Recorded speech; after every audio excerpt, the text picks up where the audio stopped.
Muy buen día a todos los asociados de Copeduc. Para mí es un placer acompañarlos esta mañana en este seminario masivo para asociados, el cual se enmarca en la campaña Conciencia Verde de Copeduc. Mi nombre es Juan Carlos Monterrey, soy el director ejecutivo de Climate Resilient, un centro de pensamiento en formación que busca preparar a los líderes y las comunidades para que puedan afrontar y prosperar durante la crisis climática a pesar de los impactos negativos que ésta supone. Actualmente también funjo como vicepresidente para la implementación de la Convención de Cambio Climático de la ONU. Es un placer acompañarles una vez más en un evento de Copeduc, una gran referencia del movimiento cooperativo en nuestra nación y a nivel regional. El día de hoy les quiero conversar sobre la crisis climática y que exploremos las diferentes rutas por medio de las cuales las cooperativas, el movimiento cooperativo pueden aportar a su solución. Pero antes de entrar en materia necesitamos tener tres mensajes muy claros. La crisis climática es primeramente fácil de entender. Por mucho tiempo se nos ha vendido la idea de que es un problema muy complicado, que requiere de soluciones muy complicadas, y esto se ha utilizado como una barrera para poder accionar y progresar. Pero hoy les voy a demostrar que en verdad es un problema fácil de entender. Asimismo, la crisis climática es el desafío definitorio de nuestros tiempos. No hay otro reto que requiera una coalición tan grande o unas acciones tan masivas para resolverse que la crisis climática. Y además, si no resolvemos la crisis climática, esta va a hacer que todos los otros problemas, que todas las otras cosas que aquejan a nuestra sociedad se compliquen y se vuelvan peor, ya que tiene un efecto multiplicador. Y por último, y el mensaje más importante que espero recuerden de esta presentación, es que la crisis climática tiene solución y las cooperativas son parte de esta solución. Entonces abordemos primeramente el primer mensaje. ¿Por qué digo que la crisis climática es fácil de entender? Lo digo porque ya los científicos han comprobado que el calentamiento global es el resultado de la quema indiscriminada de combustibles fósiles. Cuando nosotros utilizamos combustibles fósiles como la gasolina, el carbón, el diésel, el querosín, el gas, al quemar estos combustibles para mover nuestra economía, para electrificar y dar vida a nuestra sociedad, nosotros estamos generando una cantidad de contaminación. Esta contaminación la componen distintos gases, pero el más conocido es el dióxido de carbono. Ese gas que ustedes ven cuando van en un carro y sale el humo por la parte trasera del carro. Ese dióxido de carbono se va a la atmósfera, se va a nuestro cielo y hace que la temperatura del planeta aumente. Pero ¿cómo nosotros verdaderamente sabemos que esto es lo que ocurre? Bueno, los científicos por muchos años han venido estudiando este fenómeno y han reconocido que existe un efecto invernadero que es impulsado por la humanidad. ¿Y cómo ocurre este efecto? Usualmente nosotros recibimos energía del sol por medio de la luz que el sol nos transmite día a día. Parte de la energía que viene con esa radiación solar se refleja de regreso al espacio. Parte de esa energía también la retiene nuestra Tierra y nos brinda el nivel de temperatura necesario para llevar a cabo nuestra vida cotidiana y que también pueda existir una rica biodiversidad. Pero parte de esa energía también es retenida por una capa superior en nuestro planeta que se conoce como atmósfera. Y cuando nosotros hablamos de la atmósfera podemos conceptualizarla como un manto de gases que nos cubre como planeta y que nos ayuda a mantenernos en un estado de temperatura apto para la vida humana, apto para el desarrollo del planeta. Ahora bien, cuando nosotros quemamos combustibles fósiles o cuando nosotros ponemos en funcionamiento nuestra economía utilizando estos combustibles nocivos, nosotros estamos aumentando la cantidad de los gases que se posicionan en la atmósfera. Les comentaba que la atmósfera es como una mantita que nos protege a todos, pero al enviar muchos más gases, esta mantita se va haciendo más y más y más gruesa, lo que ocasiona que retenga más energía y por ende caliente a nuestro planeta y sacándonos de la estabilidad a la cual estamos acostumbrados, la estabilidad que necesitamos nosotros como sociedad para poder progresar, para poder subsistir.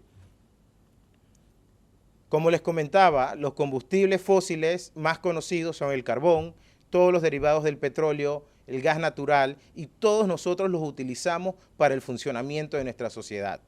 Es importante reconocer que este apoyo energético de los combustibles fósiles es lo que nos ha permitido progresar durante el último siglo y convertirnos en la sociedad que hoy somos. Pero también tenemos que reconocer que en el camino en el que nosotros incrementamos nuestra calidad de vida, nosotros empeoramos la calidad del planeta y a mediano y largo plazo eso nos va a estar afectando de forma decisiva. Entonces, ¿cómo nosotros sabemos que verdaderamente estos gases, cuando son enviados a la atmósfera, incrementan la temperatura? ¿Cómo nosotros sabemos que verdaderamente esta contaminación ha venido en aumento? Como les comenté, los científicos tienen una gran cantidad de años estudiando este fenómeno y han podido identificar la trayectoria que ven en pantalla, en la que el dióxido de carbono ha incrementado en su concentración de forma acelerada durante el último siglo. Ahora, si nosotros también hacemos un análisis comparativo entre el aumento de este dióxido de carbono y el aumento de la temperatura, nos vamos a dar cuenta que existe una correlación directa. Es decir, podemos concluir que el incremento de estos gases, que el incremento de la contaminación en nuestra atmósfera está full relacionada con el aumento de la temperatura que está experimentando nuestro planeta. Y estamos seguros de esto porque existen estudios contundentes que nos ayudan a definir estas tendencias que les estoy presentando en este momento en pantalla. Asimismo, nosotros también hemos estudiado el comportamiento de la concentración de dióxido de carbono no solamente en los últimos siglos, sino que en los últimos milenios. Se preguntarán, ¿cómo es que nosotros podemos saber cuánto dióxido de carbono o cuánta contaminación causante de la crisis climática se encontraba en la atmósfera hace miles de años? Pues esto lo sabemos ya que en las capas polares los científicos hacen estudio del hielo que ahí todavía se ubica y dentro de este hielo se encuentran atrapadas burbujas.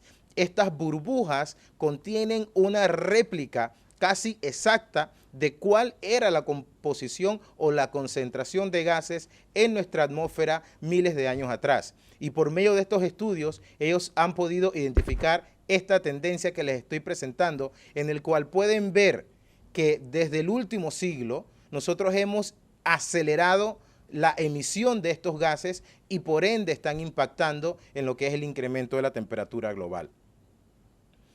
Entonces, lo que nosotros necesitamos para solucionar esta crisis es poder cambiar estas tendencias. Actualmente vamos en una tendencia que nos encamina a un calentamiento por encima de 4 grados centígrados, pero lo que tenemos que lograr es reducir esa contaminación y encaminarlo o detener el aumento de la temperatura global en 1.5 grados.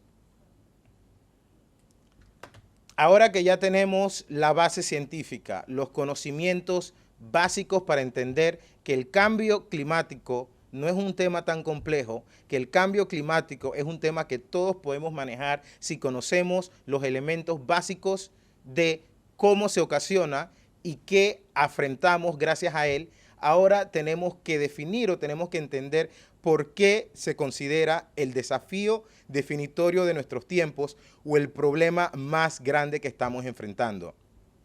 Al nosotros emitir estos gases que ocasionan que la temperatura aumente, lo que estamos haciendo es que el clima, en palabras sencillas, se vuelva loco.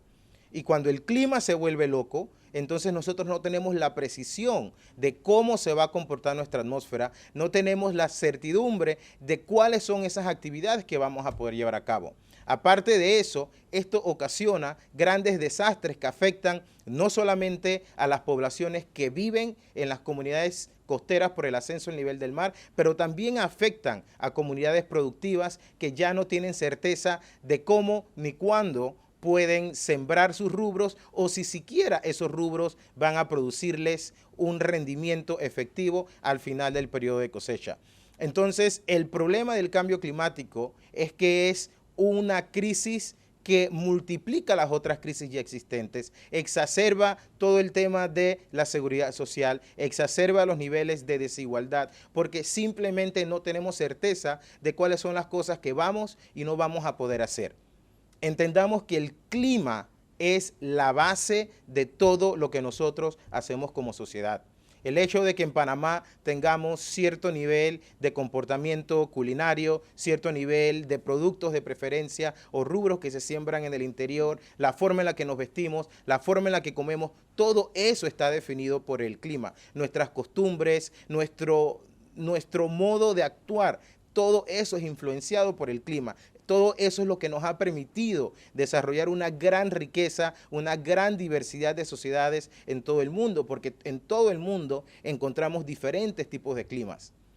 Eso fue lo que le permitió a la humanidad, a nuestra civilización, poder progresar, contar con un clima estable. Pero ahora que estamos aumentando esta temperatura, nosotros estamos haciendo que el clima se vuelva loco. Y si el clima se vuelve loco, entonces nosotros no tenemos o no vamos a tener una orientación clara de quiénes somos ni qué hacemos, porque simplemente no hay certeza de lo posible o de lo imposible. Estamos viviendo una pandemia que ha impactado todos los estratos sociales, una pandemia que ha impactado todos los diferentes sectores de nuestra economía, de nuestra sociedad, una pandemia que hoy la sentimos como la crisis más grande que nosotros estamos afrontando. Pero esa pandemia se dio bajo unas circunstancias muy particulares. Esa pandemia se dio en el marco de una desigualdad global que sigue en aumento, en el marco de una pobreza no solamente en nuestra región, sino que en todo el mundo, que todavía continúa siendo un problema. Pero como les he comentado, la crisis climática viene específicamente a exacerbar estas crisis que ya existen. La crisis climática viene a empeorar todas aquellas barreras o problemas que nosotros estamos afrontando. Y si nosotros no le prestamos atención, si no integramos esta visión de sostenibilidad, esta visión de menos contaminación, esta visión de resiliencia, entonces lo que va a ocurrir es que todo lo que construyamos de hoy hasta ciertas décadas lo vamos a poder perder de forma instantánea cuando los eventos más desastrosos impulsados por la crisis climática lleguen a nuestro territorio. Y nos preguntaremos, pero ¿cómo es posible que todo esto esté ocurriendo? ¿Cómo es posible que conocemos de tantas cosas sobre la crisis climática y por 30 años no hemos tomado la acción necesaria?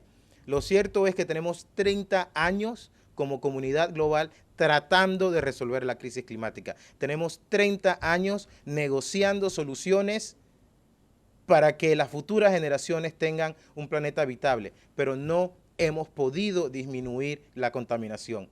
En el camino de este trabajo conjunto hemos duplicado la contaminación causante de la crisis climática. ¿Y a qué se debe esto? En economía existe un concepto conocido como externalidad.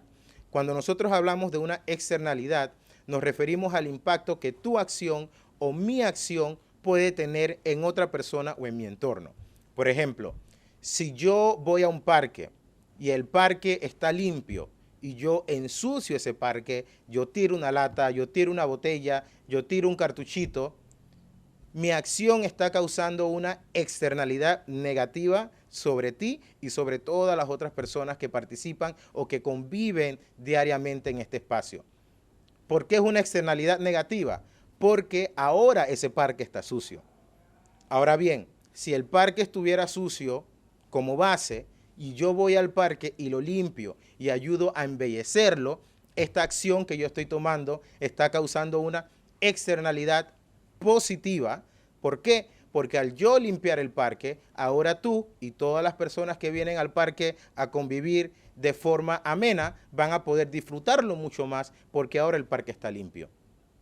Cuando hablamos de que la crisis climática es una externalidad negativa, nos referimos al hecho que las empresas, 100 empresas son responsables de casi el 70% de la contaminación causante de esta crisis.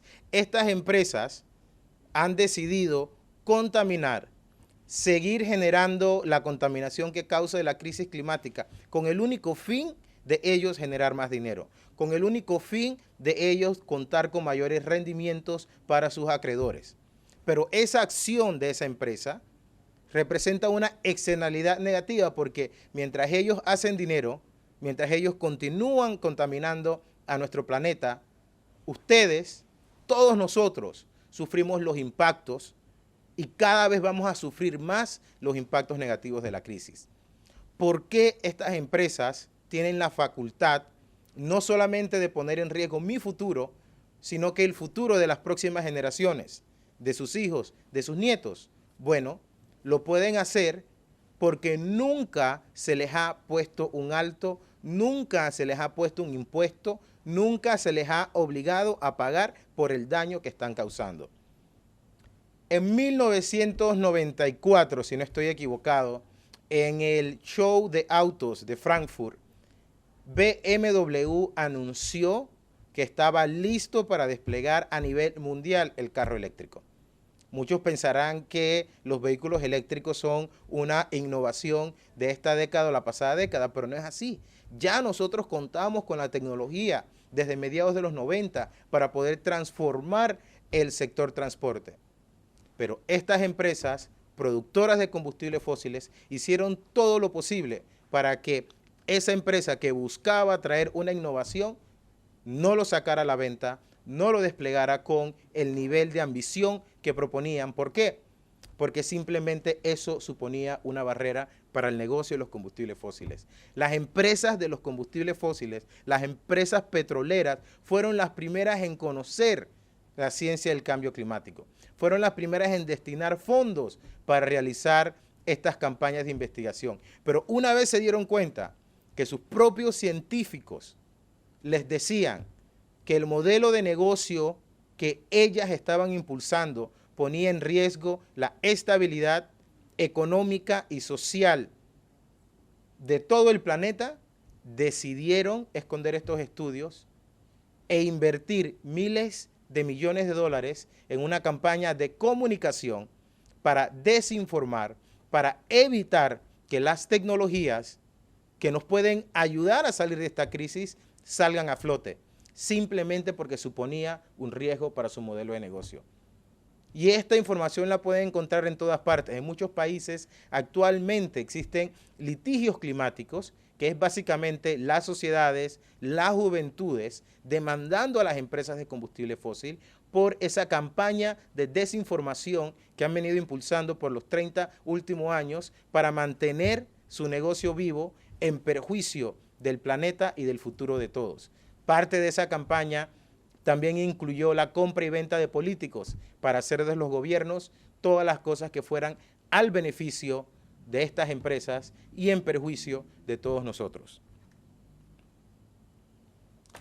Sin embargo, el mensaje más importante que quiero comunicar en este espacio es que la crisis climática tiene solución. Tiene solución porque, como les he mencionado, ya nosotros conocemos las tecnologías que tenemos que desplegar. Ya contamos con información científica para acelerar el despliegue de estas tecnologías, para poder implementar estas acciones. Lo que hace falta es la voluntad política de los gobiernos, pero también la voluntad de los líderes empresariales y de los inversionistas para reactivar, para rediseñar nuestra sociedad y encaminarla hacia una baja en emisiones y resiliente a la crisis climática. Entonces, ¿por qué estoy tan optimista de que tenemos solución? Como recordarán en este slide, ahorita vamos en camino a un calentamiento por encima de 4 grados centígrados. Y la meta, nuestro objetivo, es limitar ese calentamiento en 1.5. Se preguntarán, ¿pero por qué 1.5? Llegamos al acuerdo de 1.5 en el año 2015 en París, porque la ciencia nos dice que cualquier aumento arriba de 1.5 supone la destrucción, supone la muerte para comunidades de las pequeñas islas y las comunidades más vulnerables. Entonces, en París nosotros acordamos como comunidad global que íbamos a limitar el aumento de la temperatura en 1.5 y ese tiene que ser nuestro objetivo. Pero aparte de tener este objetivo de límite en la temperatura, tenemos que asegurarnos que en el camino nosotros logramos mejorar la calidad de vida de nuestra gente. Tenemos una gran oportunidad. Tenemos la oportunidad de redefinir todo lo que somos, todo lo que hacemos y todo lo que nos representa como sociedad. El Acuerdo de París nos hace un llamado para embarcarnos en una travesía, quizás la más fascinante que vamos a tener la oportunidad de tener en nuestra historia, una travesía en la que diseñamos un mundo nuevo, una travesía en la que no basamos nuestra economía en los combustibles fósiles, sino que en las energías renovables. Entonces, ¿qué más dice el Acuerdo de París? ¿Por qué nos supone una estrategia para nosotros encaminarnos en esta travesía? El Acuerdo de París hace un llamado a todos los países del mundo a que presenten los compromisos o las metas para limitar esta contaminación y encaminarnos hacia ese objetivo de 1.5. Entonces el Acuerdo de París cuenta con un sistema de monitoreo, de retroalimentación que se le conoce como balance mundial. Cada 5 años nosotros vamos a contar con un estudio que va a estar informado por, primeramente, el progreso colectivo de las metas que han comunicado los países en ocasiones anteriores, el incremento de la ambición, es decir, las acciones para redoblar los esfuerzos que los países se comprometen en efectuar, además de la implementación en terreno de esas acciones, información de la comunidad científica sobre cómo avanzamos, y compilando toda esa información, el balance mundial nos va a decir qué tan lejos o qué tan cerca estamos de lograr el objetivo de 1.5. Asimismo, el balance mundial nos debe decir cómo nosotros aterrizamos el objetivo de 1.5 en nuestros territorios. Pero aún más importante, el balance nos debe dar claridad de cuáles son las medidas adicionales que tenemos que tomar en caso de que no estemos encaminados a cumplir con 1.5.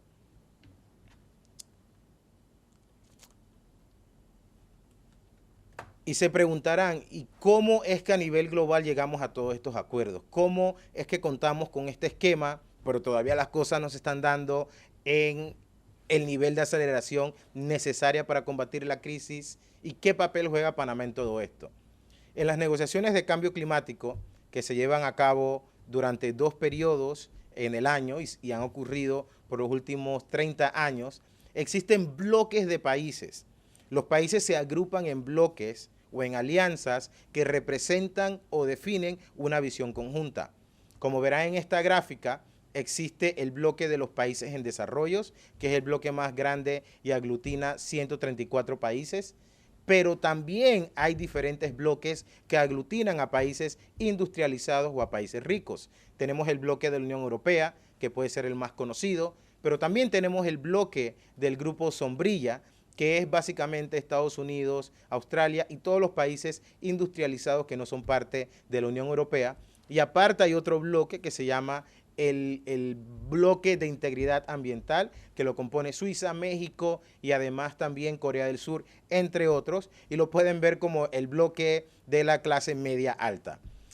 Además existen espacios de diálogos informal, como el diálogo de Cartagena, que abre un espacio para que los diferentes bloques puedan hablar de forma más informal para poder aproximar posiciones.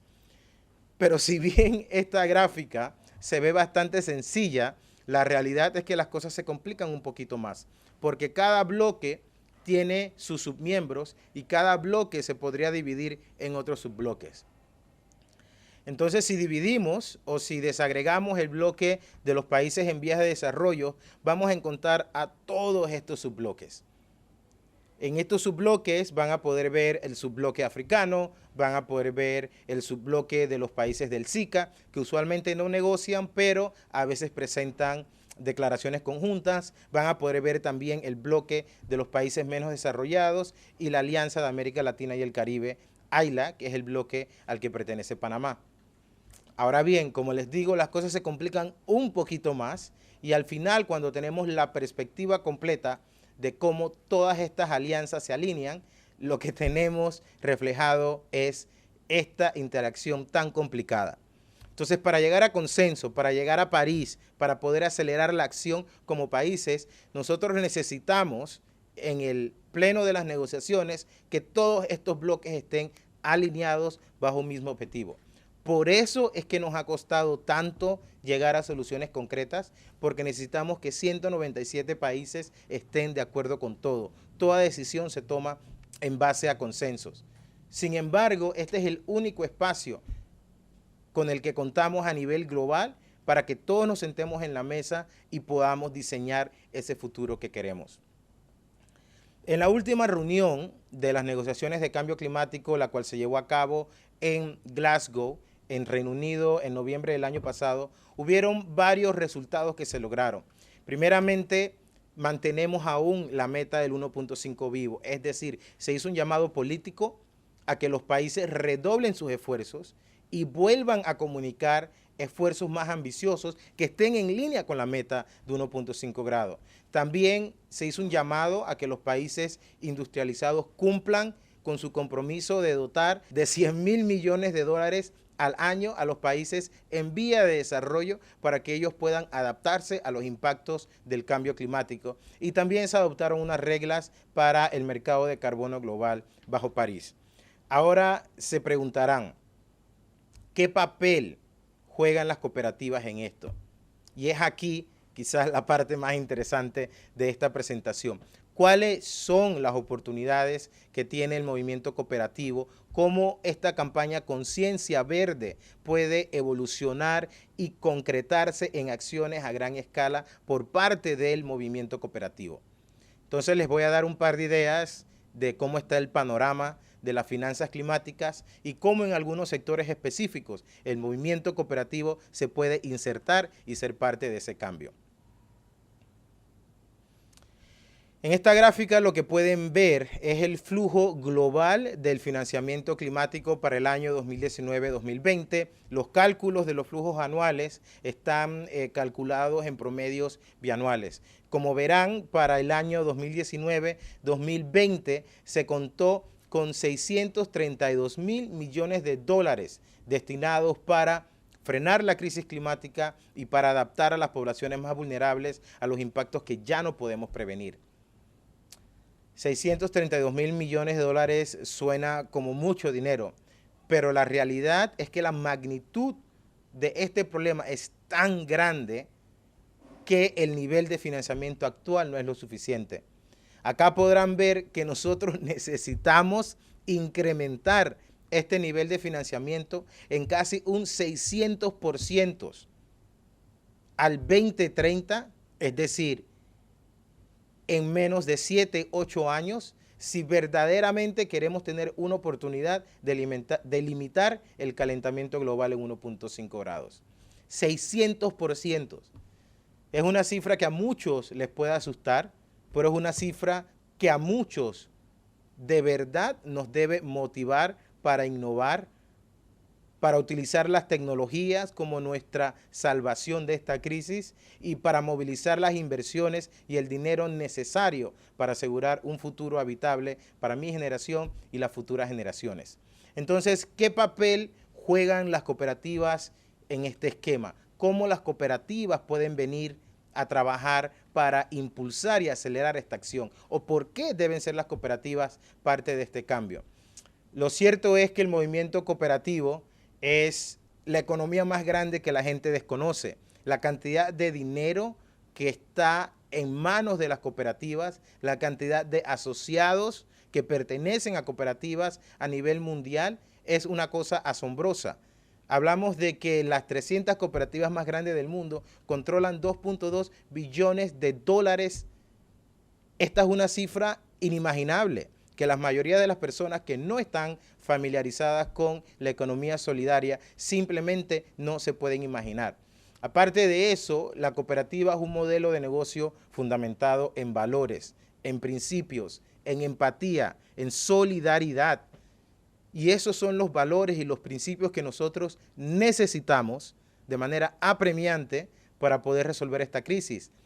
Las cooperativas tienen un vínculo directo con sus asociados, tienen un vínculo directo con sus miembros y gran parte de estos miembros están en la primera fila de combate de la crisis climática. Son el modelo de negocio más resiliente del mundo por esa compañía que le dan a sus miembros, por esa unión que representan como organización.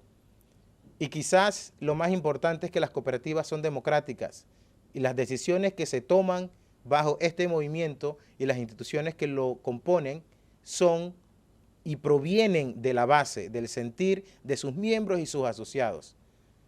Así que de forma conceptual y teórica no hay nadie mejor posicionado que el movimiento cooperativo para insertarse en esta lucha. Pero ¿cómo lo podemos hacer? Primeramente, y quizás el paso más significativo que puede tomar una cooperativa como organización, como institución, y quizás es un paso que pueda sonar un poco muy sencillo para muchos, es que tienen que incentivar el conocimiento y la creación de capacidades sobre este tema. Incrementen el número de seminarios, contraten a profesionales jóvenes que los pueden venir a apoyar, primeramente a definir cuál es el nivel de contaminación que genera tu institución, cuánta contaminación causante del cambio climático mi cooperativa, mi grupo, mi red de cooperativas emite en un año.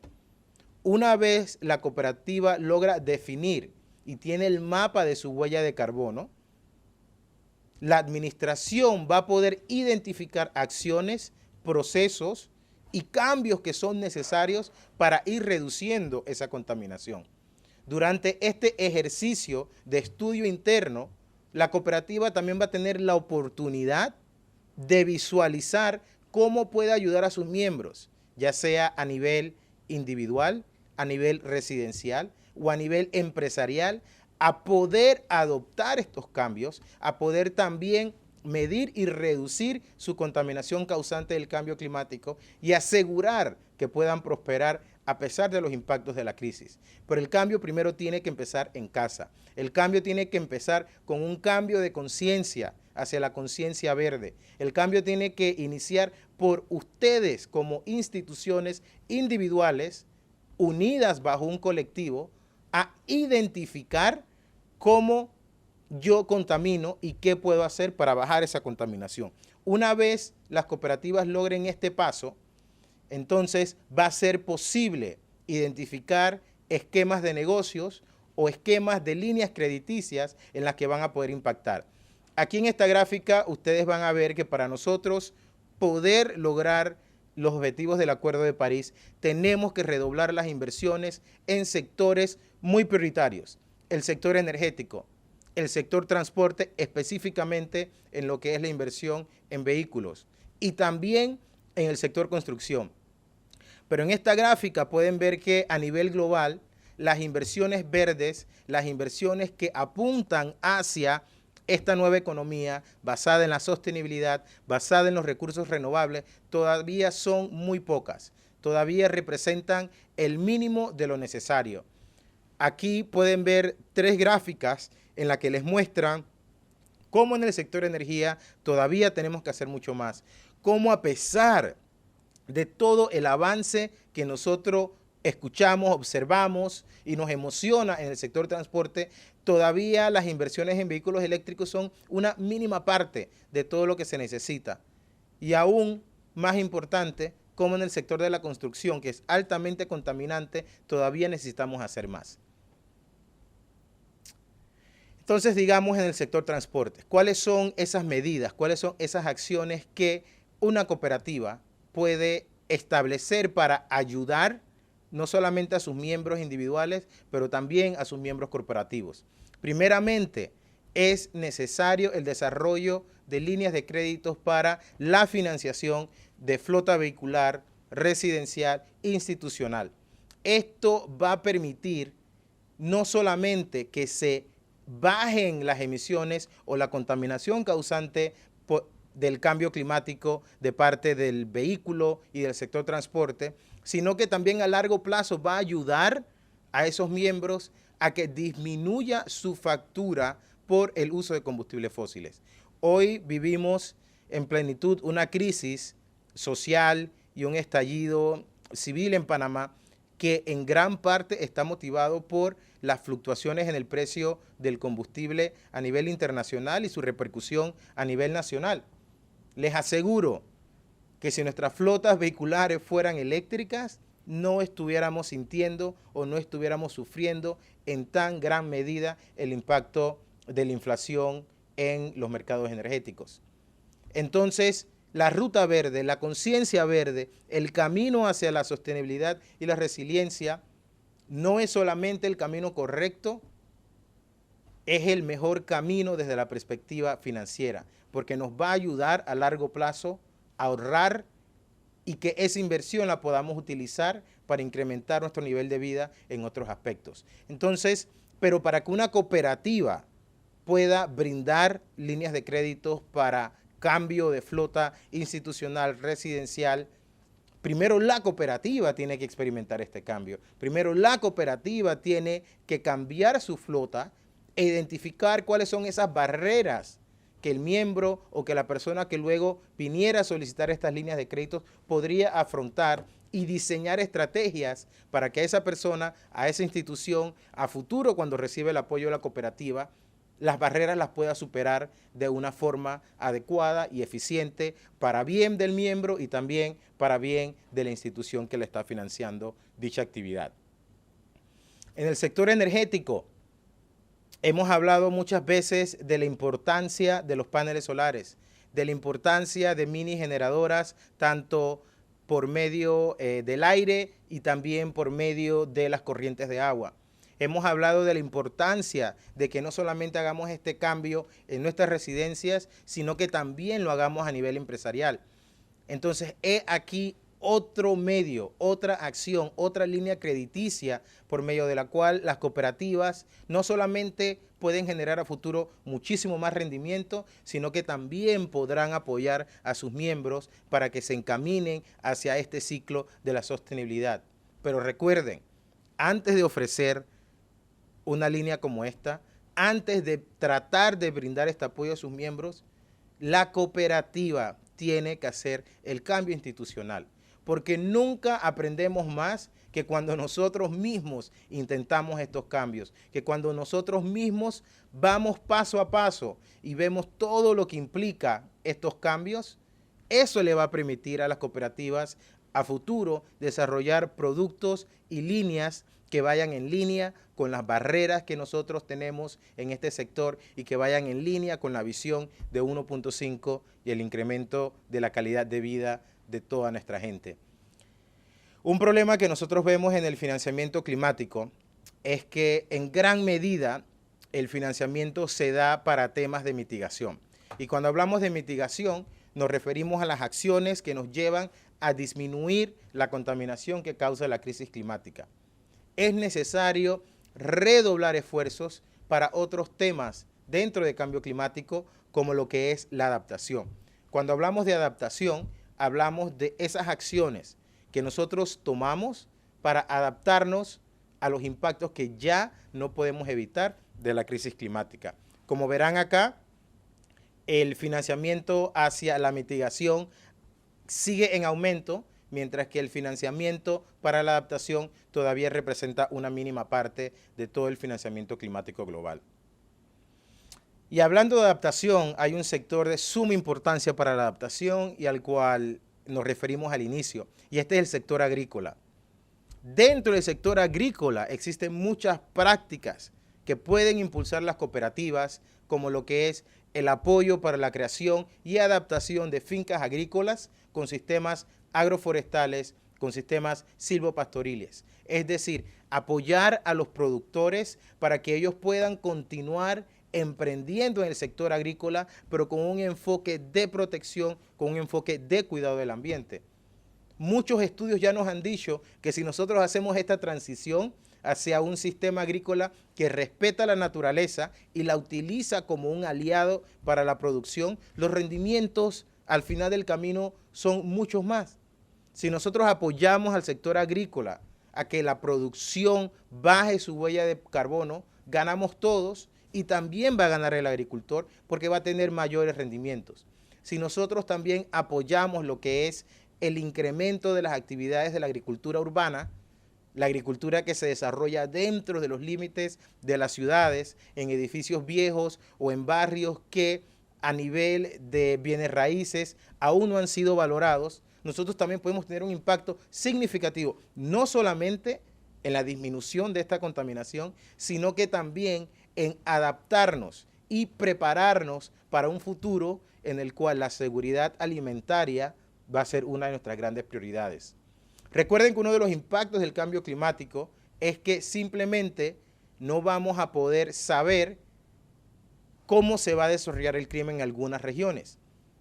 Entonces, si no sabemos exactamente cómo el clima va a impactar cierta región, nos va a ser muy difícil definir luego cuáles son los rubros que vamos a poder sembrar. Entonces, antes de ofrecer estos tipos de créditos, antes de insertarse dentro de este movimiento, es importante que las cooperativas desarrollen el conocimiento, las tecnologías que los ayuden a definir si una solicitud de préstamo agrícola o si una solicitud de línea de crédito para el sector pecuario va a tener algún impacto negativo o positivo en base a lo que el clima va a disponer.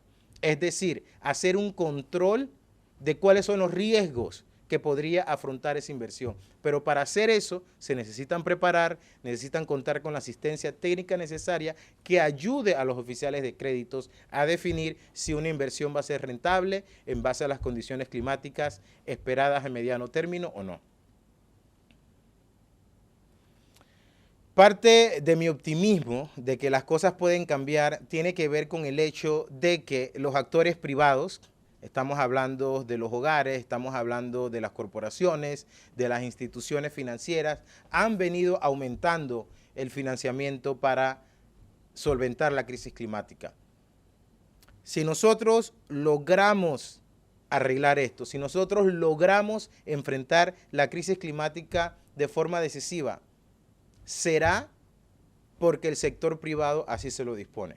Está en las manos del sector privado, está en las manos especialmente del sector financiero la solución a esta crisis. Porque son ustedes los que definen el flujo de la economía mundial.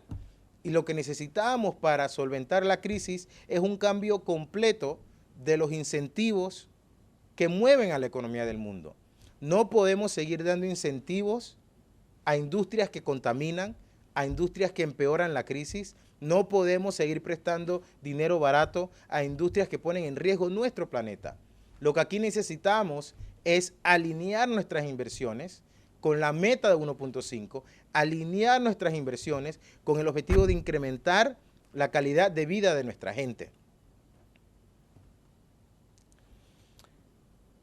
Y para ir finalizando esta conferencia, que verdaderamente para mí ha sido un placer brindarles en la mañana de hoy, les quiero recordar que son los miembros de la cooperativa los que enfrentan en primera línea los impactos de esta crisis.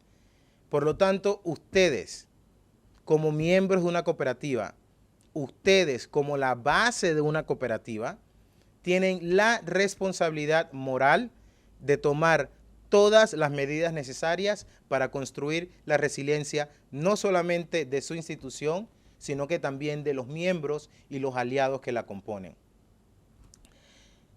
Esta es una oportunidad única para que las cooperativas se inserten y lideren la lucha contra la crisis climática y que además sean el motor que impulse el cambio transformacional en nuestras comunidades. Porque la realidad es que ustedes son el grupo financiero que está más próximo a las comunidades. Ustedes son las entidades, la entidad, el grupo como tal que más cerca y más conoce las realidades de sus comunidades. Entonces, ¿quién mejor que una cooperativa para impulsar este cambio? ¿Quién mejor que la entidad financiera de casa para impulsar la transformación que necesitamos, no solamente en nuestra economía, sino que también en nuestra sociedad? Y lo que estamos haciendo es diseñando un modelo económico basado en valores, basado en sostenibilidad. Ya una cooperativa es una institución financiera basada en valores, basada en principios, basada en resiliencia. Entonces el espacio está ahí para que ustedes se sumen, lideren y empujen este camino. Ustedes tienen que asumir la totalidad de este liderazgo de frente. No pueden permitir que otras instituciones vengan y le quiten ese liderazgo, porque están posicionadas para tomarlo y hacerlo cumplir con el mayor éxito posible. Y si sintieron que mi presentación fue muy larga, pues les recuerdo que hay 3 mensajes esenciales que espero quede en sus cabecitas. Primeramente, la crisis climática es fácil de entender, es el desafío más importante o definitorio que nosotros enfrentamos, pero aún más importante, la crisis climática tiene solución y Copeduc y el movimiento cooperativo como un todo tiene la responsabilidad de liderar. Muchas gracias.